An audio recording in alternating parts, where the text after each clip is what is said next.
10 साल के बाद एक बार फिर से जम्मू कश्मीर में लोकतंत्र का उत्सव मनाने की तैयारी हो रही है।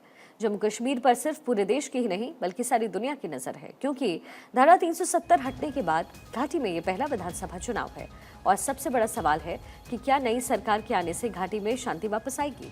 क्या आतंक का पुराना दौर अपनी अंतिम सांसें गिन रहा है? इसे खत्म कर दिया जाएगा क्या? और जम्मू कश्मीर में शांति की नई शुरुआत होगी?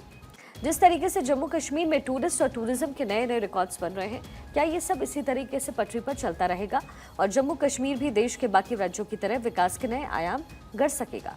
ये सब एक सवाल है जिनका जवाब 4 अक्टूबर को मिलेगा। लेकिन उससे पहले कुछ और सवालों ने जम्मू कश्मीर की जनता को ही नहीं, देश की जनता को सोचने के लिए मजबूर कर दिया। जम्मू कश्मीर की सबसे बड़ी रीजनल पार्टी नेशनल कॉन्फ्रेंस ने जिस तरीके का घोषणा पत्र जारी किया, आप भी घोषणा पत्र के मुद्दे देखेंगे तो समझ नहीं पाएंगे कि ये भारत का घोषणा पत्र है या किसी दूसरे देश का। पहले आप जरा उन मुद्दे को देखिए।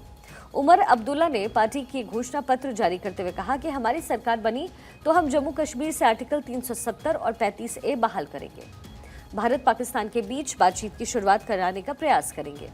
पब्लिक सेफ्टी एक्ट को निरस्त करेंगे। पॉलिटिकल कैदियों की रिहाई करेंगे। अब जरा सोचिए कि क्या ये भारत के संविधान पर चोट नहीं होगी? आर्टिकल 370 और 35A को संविधान के मुताबिक खत्म किया गया। सुप्रीम कोर्ट ने भी इसे खत्म करने की बात को सही माना। अब इसके बाद भी आप जनता को गुमराह करने में लगे हैं तो कितनी शर्म की बात है। इस घोषणा पत्र पर पहले आप पूर्व सीएम नेशनल कॉन्फ्रेंस नेता उमर अब्दुल्ला को जरा सुनिए। आप 4 अक्टूबर तक वेट करिए। हमें नहीं लगता है ना कि बीजेपी की वो पोजीशन है जो आपको लग रही है। और वो 35 सीटें जो आप गिन रहे हो, आप भूल रहे हो कि हम सिर्फ 2 पार्लियामेंट सीट जीते।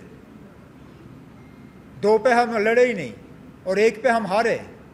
अगर 1 हारने और 2 ना जीतने पे भी हम 35 सीट जीते तो हमारी पोजीशन ठीक ठाक है ना।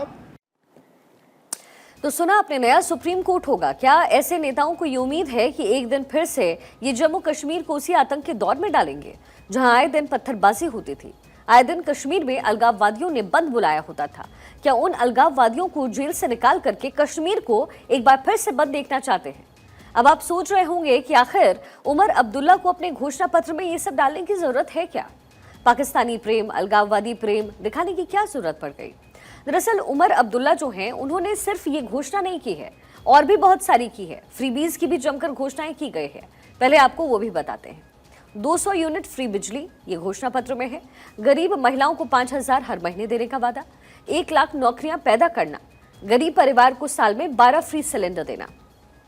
पब्लिक ट्रांसपोर्ट में महिलाओं के लिए फ्री यात्रा। कश्मीरी पंडितों की वापसी। पासपोर्ट की आसानी। महिलाओं को यूनिवर्सिटी लेवल तक फ्री शिक्षा देना। सभी पुरुषों को कॉलेज लेवल तक फ्री शिक्षा देना। ये सभी अपने मैनिफेस्टो में उन्होंने लिखा है। अब आप सोच रहे होंगे कि फिर आर्टिकल 370 और 35 से अलगाववादियों की रिहाई, पब्लिक सेफ्टी एक्ट खत्म करना और पाकिस्तान के बीच बातचीत करने की बात क्यों की गई? दरअसल इसके पीछे की एक बड़ी वजह है लोकसभा चुनाव में उमर अब्दुल्ला का इंजीनियर राशिद से हारना। अलगाववादी राशिद इंजीनियर से हारने के बाद उमर अब्दुल्ला सोच रहे हैं कि मैं भी उसी की तरह पाकिस्तानी राग अलापूं, क्या पता कश्मीर से मुझे भी सीटें मिल जाए। और इसलिए उमर साहब जो हो नहीं सकता वो बातें अपने मैनिफेस्टो में लिखकर बैठे हैं। पहले आपको उमर अब्दुल्ला का पाकिस्तानी प्रेम जरा सुनाते हैं। पॉलिटिकली इसके लिए लड़ेंगे। सुप्रीम कोर्ट के इस फैसले से पहले क्या सुप्रीम कोर्ट का ऐसा फैसला नहीं आया था जिसमें उन्होंने 370 को अपहोल्ड किया था ना? तो अगर इससे पहले 3 बार सुप्रीम कोर्ट के तरफ से 370 को अपहोल्ड किया जा सकता है और उसके बाद इस फैसले से वो 3 फैसले बदल गए, क्या हम ये उम्मीद नहीं कर सकते हैं कि कल को ऐसे हालात बनेंगे जबकि सुप्रीम कोर्ट का ये फैसला जो है, आने वाला कोई सुप्रीम कोर्ट उसको चेंज करे? अगर 3 फैसले के बाद भी बीजेपी ने हार नहीं मानी तो क्या हम एक फैसले के बाद हार मानेंगे? हमने कभी ये नहीं कहा कि रातों रात हम ये कर पाएंगे, लेकिन हम ये लड़ाई छोड़ने के लिए भी तैयार नहीं हैं। हमने कहीं पे भी लोगों से ये नहीं कहा कि आप हमें वोट दे दो तो कल हम ये चीज़ें जो है हासिल करेंगे, लेकिन हम लोगों को ये यकीन दे रहे हैं कि इन मामलों पे हम खामोश नहीं रहेंगे, इस लड़ाई को हम छोड़ेंगे नहीं। बीजेपी को 10-20 साल लगे, चलिए ना, हम 10-20 साल की बात नहीं करेंगे, लेकिन हमें उम्मीद है कि हालात इस मुल्क में बदल जाएंगे और हम अपना ये वादा जो है पूरा कर पाएंगे। तो बीजेपी ने नेशनल कॉन्फ्रेंस के इस घोषणा पत्र को राष्ट्र विरोधी बताया है। केंद्रीय मंत्री जी किशन रेड्डी ने कहा कि उमर अब्दुल्ला न तो मुख्यमंत्री बनेंगे और न ही सत्ता में आएंगे, इसलिए अनुच्छेद 370 को वापस लाने का मुद्दा उठता ही नहीं है। नेशनल कॉन्फ्रेंस हो, उमर अब्दुल्ला हो, ना मुख्यमंत्री बनेगा ना सत्ता में आएगा, इसलिए 370 आर्टिकल वापस लेने का मुद्दा ही नहीं उठता है। पाकिस्तान दूसरा तरफ हमारे सेना को, आतंकवादियों को भारत के अंदर घुसपैठ कराकर हमारा सेना को मारते रहते हैं, ये चर्चा करने के लिए तुला हुआ है। ये बिल्कुल जब तक आतंकवाद को खत्म नहीं करते हैं, आतंकवाद को समर्थन करने का पाकिस्तान छोड़ते नहीं, भारत चर्चा करने का सवाल नहीं है, ऐसा बहुत बार बता चुके हैं। जम्मू कश्मीर में इतने समय के बाद हो रहे चुनाव को सभी पार्टियों की तरफ से उत्साह से लिया जा रहा है और उत्साह और उल्लास के साथ मनाने की जरूरत है, न कि पाकिस्तानी प्रेम और अलगाववादियों को बाहर निकलवाने वाली बातें करने की जरूरत है। क्योंकि यदि चुनाव से पहले ही आप सरकार विरोधी बातें करेंगे तो बाद में होगा क्या? और मान लीजिए कि जम्मू कश्मीर में एक्स पार्टी की सरकार आ जाती है, उसका केंद्र के साथ तालमेल नहीं है, तो फिर क्या होगा? दरअसल जम्मू कश्मीर में केंद्र सरकार ने एलजी को दिल्ली की तरह ही बहुत से अधिकार दे दिए हैं। एलजी के निर्णय की समीक्षा कैबिनेट द्वारा नहीं की जा सकती है।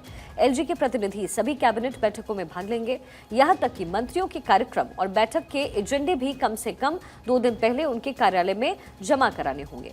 अब दूसरे शब्दों में जम्मू कश्मीर के लोगों को दिल्ली के लोगों की तरह प्रशासन के लिए वोट देने का अधिकार होगा, लेकिन वो अपने द्वारा चुने गए एडमिनिस्ट्रेशन द्वारा पूरी तरीके से शासित नहीं होंगे।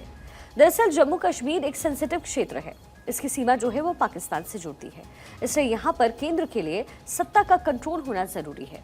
दुश्मन पर कोई भी कार्रवाई करने के लिए सरकार राज्य से अनुमति लेने का इंतजार तो करेगी नहीं, इसलिए एलजी को मजबूत अधिकार दे दिए गए हैं, जिसके चलते अब बाकी राज्यों की तरह भविष्य में जम्मू कश्मीर में भी सरकार और एलजी में टकराव की स्थिति बन सकती है। अब अगर ऐसा हुआ तो अब सोचिए क्या होगा। केंद्र समर्थित सरकार नहीं होने से कश्मीर को नुकसान होगा।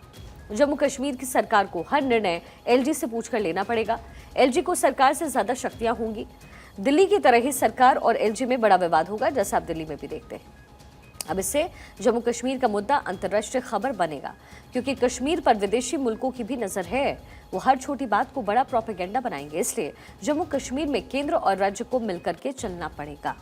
जम्मू कश्मीर की खुशहाली इसी में होगी कि वहां आतंकवाद और अलगाववाद की बातें ना करके विकास की बातें की जाए, जहां 370 वापस लाने की बातें ना करके राज्य को आगे बढ़ाने की बात हो। आप जनता की परेशानियों को कम करने के लिए काम करें, ना कि जनता को परेशान करने के लिए। आर्टिकल 370 को वापस बहाल करने के लिए अगर जम्मू कश्मीर में विकास की बहार आती है तो इसे खत्म करने की जरूरत ही नहीं पड़ती। नए कश्मीर को बनाने का प्रयास कीजिए, भारत के भले के लिए काम कीजिए, और अगर पार्टी में 2 मुख्यमंत्री हारे तो उसका मंथन करने की जरूरत थी, ना कि अलगाववादियों की भाषा बोलने की।